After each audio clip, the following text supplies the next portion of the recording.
일의 결국을 다 들었으니 하나님을 경외하고 그의 명령들을 지킬지어다. 이것이 모든 사람의 본분이니라. 하나님은 모든 행위와 모든 은밀한 일을 선악간에 심판하시리라. 유초등부 때 자주 불렀던 찬양 중에 하나가요. 사실 찬양이라고 하기는 좀 어려운데, 왜냐하면 찬양은 하나님을 높이고 보통 경배하고 송축하는 그런 이제 하나님을 높이는 게 찬양인데, 그때 불렀던 노래는 찬양이라고 하기는 좀 어렵고 이런 거였어요. 다들 아실 거예요. 창세기, 출애굽기, 레위기, 민수기, 신명기, 여호수아 하면서 이 성경 목록 66권 암송하는 노래였죠. 어렸을 때는 그 어린이 찬송가에도 있고 찬양이라고 가르쳐서 그렇게 알았는데, 엄밀하게 따지면 하나님을 경배하는 찬양이라기보단 그 66권을 알기 위해서 만든 곡이니까 그냥 노래라고 하겠습니다. 어쨌든 이 노래를 열심히 따라 부르고 막 외웠어요. 진짜 달달달 외우면서 이 찬양을 많이 불렀어요. 왜냐하면 가끔 유초등부 이제 퀴즈 대회 같은 걸 하면은 이 성경 66권 목록이 필요할 때가 있었거든요. 구약 몇 번째 그러면은 빨리 머릿속으로 외우는 거예요. 장세기 막 노래 부르면서 몇 번째 딱 말하는 거예요. 그러면서 자연스럽게 이런 궁금증이 좀 생겼습니다. 왜 성경책의 이름이 이걸까? 그러니까 성경마다 성경 66권이 있죠. 다 책 제목이 있고 뜻이 있어요.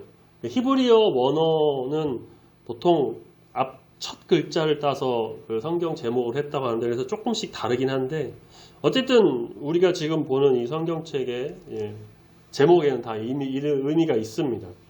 애굽에서 나왔다고 해서 출애굽기, 사사라고 하는 지도자들이 다스렸다고 해서 사사기, 마태, 마가, 누가, 요한이 전한 복음, 그래서 마태복음, 마가복음, 또 고린도, 갈라디아, 에베소, 그런 교회에 보낸 편지, 서신서, 그래서 갈라디아서, 에베소서, 그리고 여호수아, 룻, 이사야, 다니엘, 이런 성경을 쓴 사람의 이름 그대로 책 제목을 한 경우도 있어요.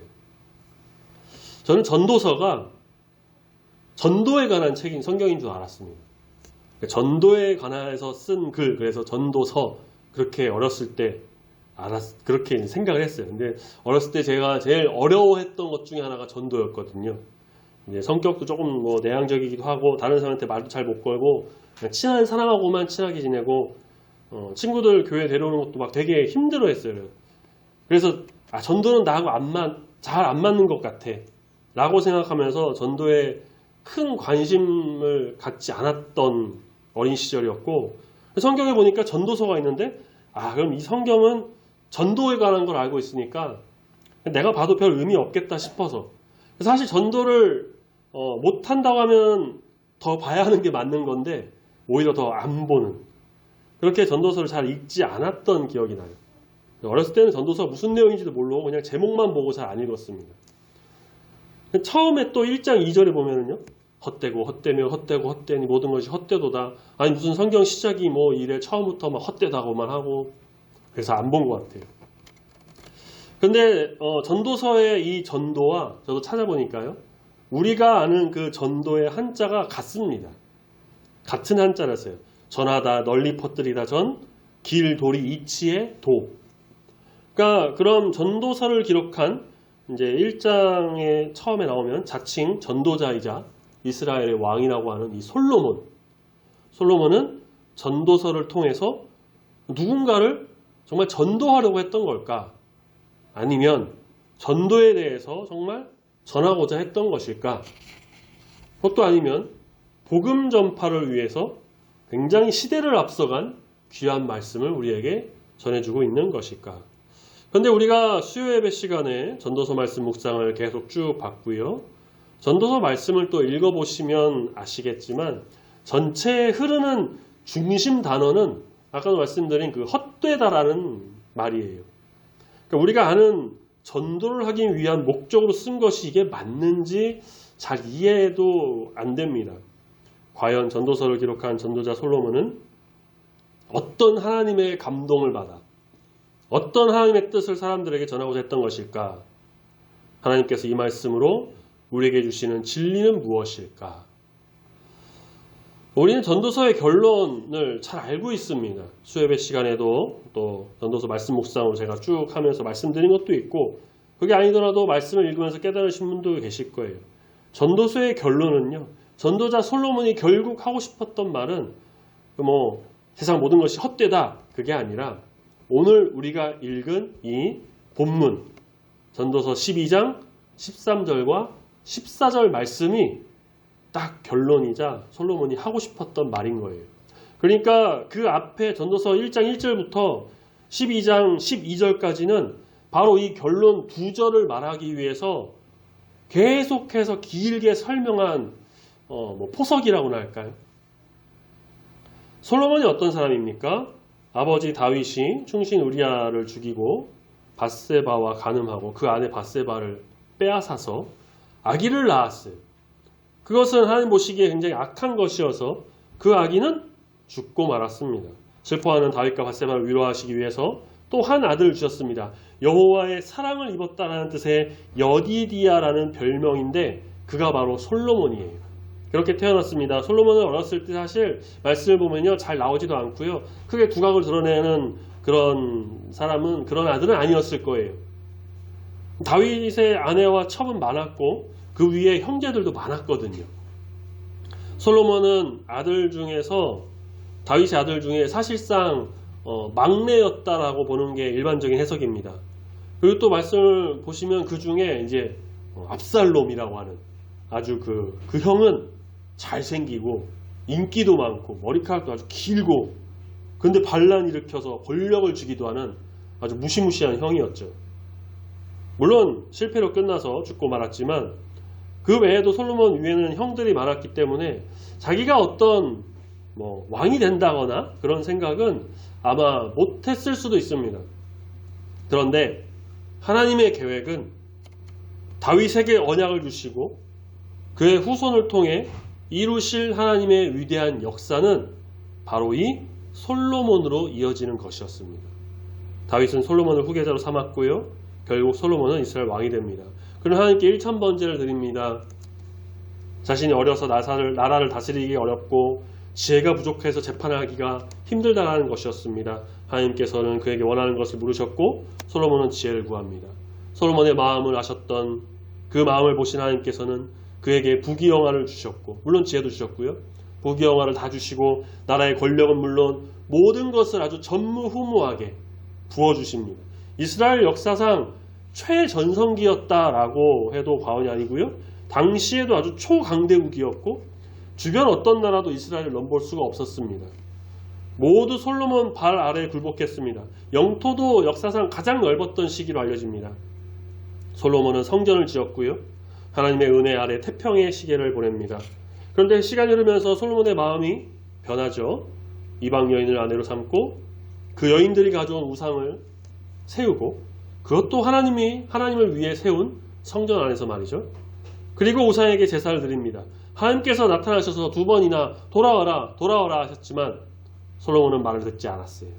그는 이미 소위 제정신이 아니었던 겁니다. 부귀영화를 누리면서 사치와 향락에 빠지고 여인들의 품에서 지내고 우상 숭배의 즐거움을 느낍니다.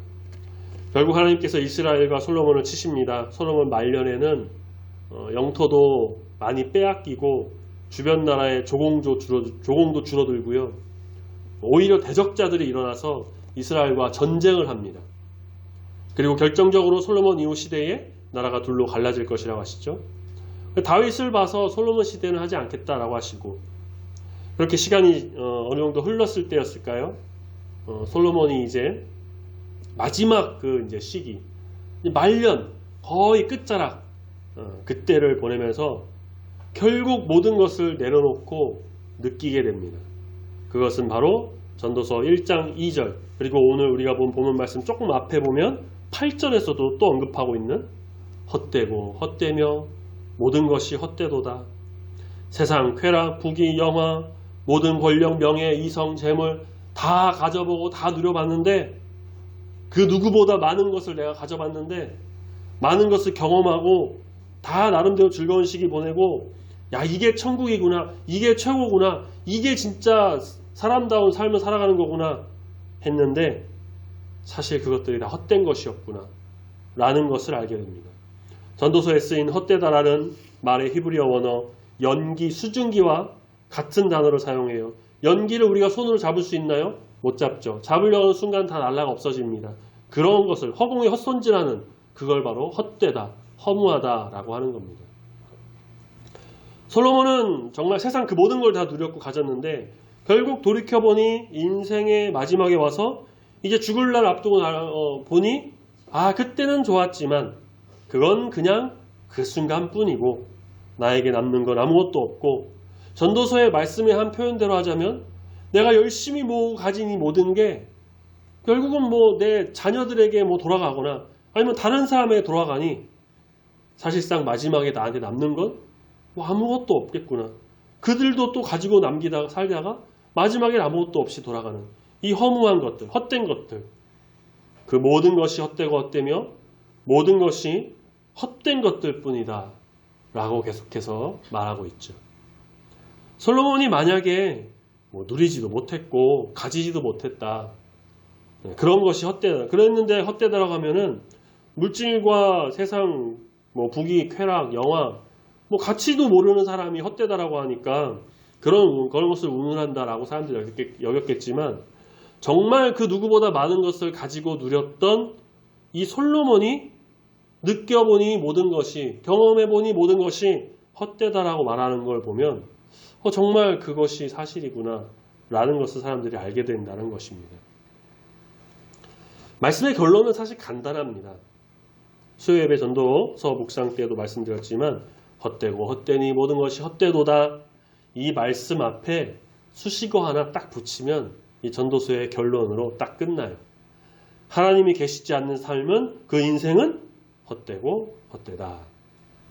본문에서도 말하고 있죠. 일의 결국을 다 들었으니, 그러니까 앞에서 1장 1절부터 시작해서 12장 12절까지 말한 그 모든 것, 결론을 말하기 위해서 포석으로 깔았던 그 모든 것들, 이 모든 것들 너희가 이제 다 들었으니, 세번역 성경에서는요, 내가 할 말 다 했다 라고 표현합니다. 내가 할 말 다 했으니 자기가 느끼고 경험하고 생각한 모든 걸 말했다는 거죠. 그것은 그런데 헛되더라. 다 헛된 것이다. 이제 그 헛된 것을 다 말했고 결국 보니까 결론은 뭐다? 하나님이 계시지 않으면 헛되고 하나님을 경외하고 그의 명령을 지키는 자가 되어야 한다라고 하는 것입니다. 우리 지난주일 오전 예배 설교 말씀 기억하시나요? 우리 원로 목사님께서 말씀하신 하나님을 경외하는 생활. 출애굽기에 나오는 히브리 3파죠. 시브라 부하. 애굽의 바로를 두려워하지 않고 그녀들은 하나님을 두려워했습니다. 하나님을 경외했다라는 거예요. 하나님을 경외한 결과가 무엇이었죠? 하나님을 경외하는 자의 삶과 생활은 무엇이었죠? 출애굽기 1장 20절에 하나님께서 그녀들에게 은혜를 베푸셨고요. 21절에서는 그들의 집안을 흥왕하게 하셨다고 했어요. 그뿐인가요? 20절에 보면요. 하나님을 경외한 그녀들로 인해서 이스라엘 백성들도 번성하고 매우 강해졌다라고 합니다.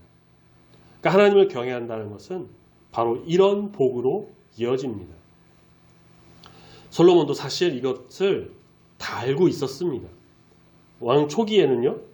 하나님을 정말 신실하게 믿고 경외하고 순종했죠. 1,000번째 드렸죠. 하나님 말씀 받았고 아버지 다윗이 준비한 재료들로 성십권 성전도 지었습니다.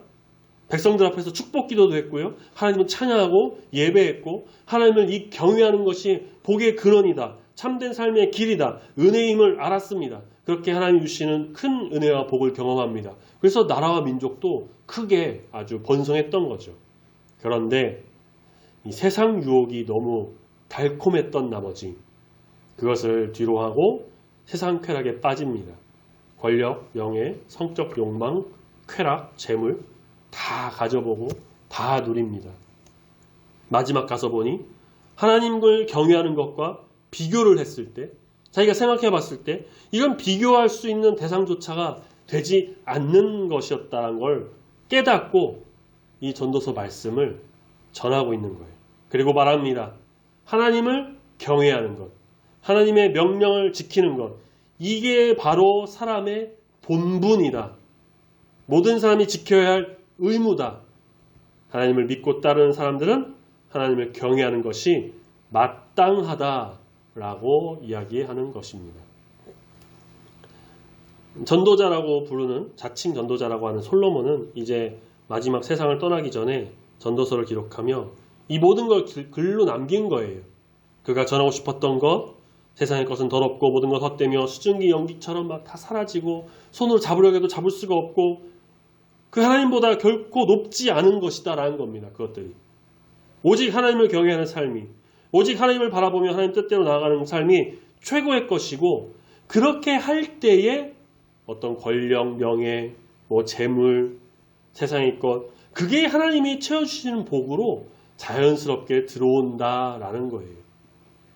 그걸 누리기 위해서, 그걸 가지려고 막 발버둥 치는 그런 게 아니라 하나님을 경외하면, 하나님을 따른다면, 하나님 말씀에 순종하면 주시는 복으로서 우리가 감당할 수 있게 되는 것들이다. 전도자 솔로몬은 그래서 말하고 싶었을 겁니다. 자기 후손에게, 자기 자손에게, 혹은 남아있는 사람들에게, 이제 뒤에 이 말씀을 읽을 모든 사람들에게 이 세상의 것을 놓지 말고 하나님을 경외하라고. 하나님을 따르는 것이 사람의 본분이다. 의무라는 것을 잊지 말라고. 서두에 말씀드렸던 솔로몬이 마지막으로 받은 하나님의 감동은 모든 일은 결국 하나님께서 이끄시는 것이고 그 근본이 되시는 하나님만을 마음에 모시고 경외하는 삶을 살아야 한다라는 것이었습니다. 이 말씀이 전도서라고 기록된 것을 좀 곰곰이 생각해 봤어요. 제가 신학 서적이나 주석을 찾아본 건 아니고요. 그냥 저 혼자 한번 생각해 봤어요. 왜 하필 전도서라고 썼을까? 자기가 전도자 솔로몬이라고 했는데 그래서 전도서라고 한 건가? 아니면 어떤 의미가 있고 전도서라고 하는 성경 제목을 한 그게 뭐가 있을까? 앞서 말씀드린 것처럼요. 우리가 아는 그 전도와 같은 한자를 쓰는데 자 그렇다면 같은 의미가 있는 것이라는 거잖아요. 전도가 뭘까요? 간단하게 얘기하자면 예수 그리스도를 전하고 또 교회로 돌아오게 하는 겁니다. 여러 가지 신학적이나 길게 설명할 수 있지만 진짜 짧게 말하자면 복음을 예수 그리스도는 복음의 진리, 구원의 길을 깨닫도록 그것을 전하고 교회로 와서 하나님을 바라보고 경배하고 예배하도록 송축하도록 이끄는 거예요. 하나님을 믿는 마음이 오도록 하는 거죠. 하나님 믿지 않는 자들이 하나님 바라보고 경외하면서 교회에 모여있는 우리 성도들과 함께 교제하며 마음을 나누고 신앙생활을 할 수 있도록 해야 되는 거. 그러니까 먼저 믿고 나아가는 우리가 그 일을 감당해야 합니다. 그게 바로 전도고요. 복음을 전파하는 일입니다. 이것은 예수님께서 말씀하신 것처럼 땅끝까지 이르러 내 증인이 되라라고 하신 그 말씀처럼 우리가 지켜도 되고 안 지켜도 되고 하는 그런 것이 아니라 사명으로서 반드시 지켜야 하는 우리 주님의 명령입니다. 사람들이 복음을 듣고 예수 그리스도의 진리를 깨닫고 하나님을 경외하는 삶, 말씀에 정말 순종해서 그 뜻대로 나아가는 주님의 자녀, 성도가 되기 위해서는요, 반드시 거쳐야 되는 하나의 단계가 또 있어요. 세상의 것을 버려야 된다는 거예요. 부자 청년이 와서 예수님 내가 구원을 받기 위해서 뭘 해야 됩니까? 10계명 말씀을 다 지켜라. 다 했습니다. 그럼 내가 또 뭘 해야 됩니까? 예수님 뭐라고 하세요? 너 가지고 있는 거 다 팔아서 세상 것 다 버리고 나눠주고 나를 따라라. 그거 못해서 그 부자 청년이 돌아갔어요. 세상의 것을 버려야 된다는 거예요. 우리는 먼저 이렇게 세상의 것을 다 내려놓고 오직 하나님을 믿고 순종하며 그 뜻대로 길을 따르고 있습니다. 세상의 것을 내려놓지 않는다면요. 두 주인을 섬길 수가 없어요. 우리 마음은요. 세상의 부, 명예, 권력, 욕망, 재물 그런 것에 계속 여전히 마음을 두고 나간다면 참된 주의 성도로서의 길을 갈 수가 없습니다. 물론 가끔 그런 마음이 들 때가 있어요. 권력도 좀 갖고 싶고 명예도 얻고 싶고 많은 돈을 갖고 싶은 마음이 들 때도 있습니다. 하지만 주의 성도들은 세상의 그런 욕심을 내려놓고 하나님 주시는 은혜와 복, 때에 따라 입혀주시는 공급함에 늘 감사하며 살아갑니다. 아직 세상 사람들은요, 이 참된 진리를 깨닫지 못하기 때문에 세상의 것에 더 눈을 돌리고 마음이 이렇게 움직여요. 그래서 솔로몬은 그런 사람들에게 참된 하나님을 전하기 위해, 참된 진리를 깨닫게 하기 위해 자기가 누려본 이 세상의 것, 그런 이들이 그렇게 원하는 그 물질 권력, 욕망, 성욕 내가 다 누려봤는데 한낱 연기와 같이 허무하고 헛된 것들이다라는 것을 말하고 싶었던 겁니다. 그리고 참된 길로 가는 것을 인도하죠. 그게 뭐냐? 바로 하나님을 경외하고 말씀에 순종하는 참된 자녀, 귀한 자녀로서의 삶을 살아가는 것을 말하고 있는 겁니다. 그래서 저는 이 성경이 전도서라고 이름 붙인 게 참 잘 붙인 것 같아요. 서두에 말씀드린 것처럼 전도서라는 이름 성경을 보고 이게 전도에 대한 성경은 아니야 이거? 제가 그렇게 생각했던 게 사실상 맞는 거였던 거죠. 전도하기 위해서, 복음 전파하기 위해서 사람들에게 알려야 할 것을 제대로 전하기 위해서 이 말씀이 기록됐다라는 겁니다. 세상의 것에 마음 뺏기지 말고 헛된 것들에 그런 것들 허상의 궁전 짓지 말고 오직 하나님만을 경외하고 하나님만을 따르고 하나님께 모든 것을 돌려서 하나님 안에서 사는 삶, 하나님을 경외하면서 주님께로 모든 것들을, 모든 마음을 드리는 삶, 예수 그리스도의 보혈의 피를 의지하고 구원의 길을 가는 복되고 참된 인생이 살라고 전하는 이 귀한 말씀이다라고 할 수가 있는 겁니다.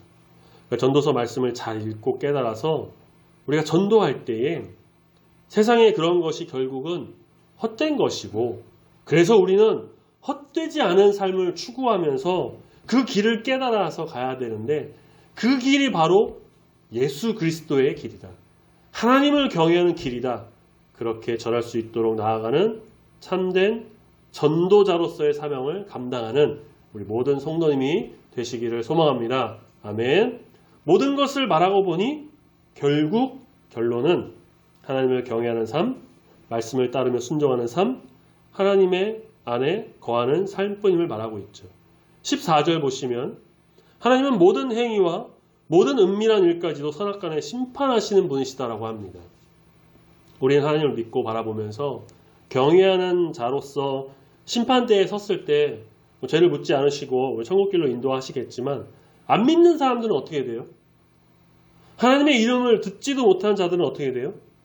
모든 행위와 선악간의 일들, 그간의 세상의 것을 탐하고 세상의 것에 욕심부리고 세상 권력 좀 잡아보려고 하고 어떤 죄를 짓고 또 막 물질 위에 생했던 그런 것들, 그러면서 하나님을 찾지 않고 복음 전파하는 말들도 그냥 한 귀로 듣고 한 귀로 흘리고 하나님께 가지 않았던 그 모든 것을 하나님께서 보시고 심판하신다는 거예요. 그리고 그러면 복음의 진리를 듣지 못한 그 불쌍한 그들은 어떻게 되냐? 그 결론은 우리가 잘 알고 있습니다. 그래서 우리는 그들에게 복음을 전해야 합니다. 예수님께로 돌아오도록 해야 돼요. 하나님을 경외하는 길로 이끌도록 우리가 해야 됩니다. 세상의 것은 헛되다라는 진리를 전해야 돼요. 전도해야 된다는 거예요. 전도. 그것이 우리의 사명이고 주님의 명령입니다. 꼭 가서 정말 계속 붙들고 이야기하고서는 복음 전파하고 교회로 끌고만 와야 된다는 게 아니라 전도지 하나, 물티슈 한 장, 유튜브 제가 이제 공유하는 거 그거 문자로 한번 꼭 보도록 인도하는 그 일들을 우리가 해야 된다는 거예요. 이 사명을 감당해서 믿음의 승리자로 살아가고 또 우리를 통해서 귀한 이 복음들이 잘 흘러갈 수 있도록 귀한 은혜가 우리 주변 사람들에게도 일어날 수 있도록 하는 아름답고 귀한 우리 중국교회 모든 성도님 되시길 소망합니다. 아멘. 긴 연휴를 보내고 있죠. 추석은 이제 아까 말씀드린 것처럼 내일인데 지난 금요일 3일부터 개천절이었죠. 그때부터 이미 연휴가 시작됐어요. 저희 아이들이 다니는 학교는 그 전날 2일도 쉬었고요. 이번 금요일 10일도 쉬어요. 그래서 학교를 거의 열흘을 안 가요. 10일 날도 어떤 사람들은 뭐 휴가를 또 써서 한 번 하루 써서 길게 이렇게 열흘에 가까운 아주 연휴를 갖게 된다는데, 사람들이 그래서 이 긴 연휴를 어떻게 보낼까 고민을 많이 했다라는 뉴스를 봤습니다. 그 뉴스에 보니까요, 이미 작년에 올해의 달력을 보면서 연휴 길구나, 이때 어디 갈까 어떻게 할까를 보고 어디로 여행 갈까, 해외 갈까, 뭐 할까, 그러니까 그런 준비와 계획을 1년부터 전부터 해왔던 사람이 있대요. 그래서 뭐 막 답사도 갔다 오고, 공휴일이 많이 끼긴 했지만 아무리 시대가 많이 변했다고 하지만 그래도 추석이니까 우리나라 대표 명절 한가위니까 가족과 함께 보내는 시간이 또 소중하지 않나. 또 물론 주의 성도들은 이렇게 주의를 지키며 예배드리고요. 우리 성도님의 삶이 또 우리 성도님의 모든 가정이 부모, 자녀, 형제, 조부모, 시부모, 친척, 고모, 이모, 사촌, 형제 모든 삶이 정말 하나님을 경외하는 삶이 되기를 예수님의 이름으로 축복합니다. 아멘. 우리의 모든 일에 근본이 되시는 분을 바라봐야 돼요. 일의 모든 것을 다 듣고 경험하고 깨닫고 알았다고 하더라도 결국 우리가 해야 할 것은 뭐냐? 하나님을 경외하고 말씀에 순종하고 그 뜻대로 살아가는 삶이어야 합니다. 만약 내 가장 가까운 가족, 친척이 아직 주님을 바라보지 않았다 한다면 전도서를 우리가 읽고 깨달은 먼저 주 앞에 나간 우리가 사랑의 하나님을 먼저 경험하여 하나님을 경외하며 나간 우리 성도님께서 그들에게 복음을 전파할 수 있어야 합니다. 하나님을 경외하는 것이 어떤 삶인지를 깨닫게 해줘야 된다는 거예요. 모든 일의 근본이 되시는 분 하나님께 나가도록 해야 합니다.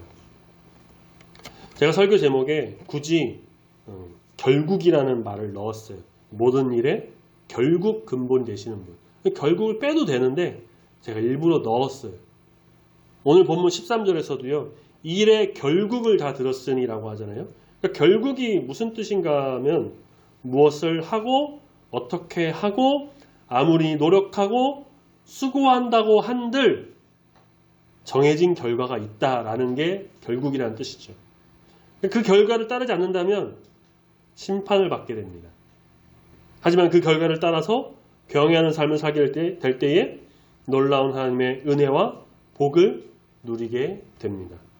세상의 모든 일의 결국을 우리가 다 듣고 알았지만 변하지 않고 영원히 서는 것은 모든 일의 결국 근본이 되시는 우리 주 하나님뿐이십니다.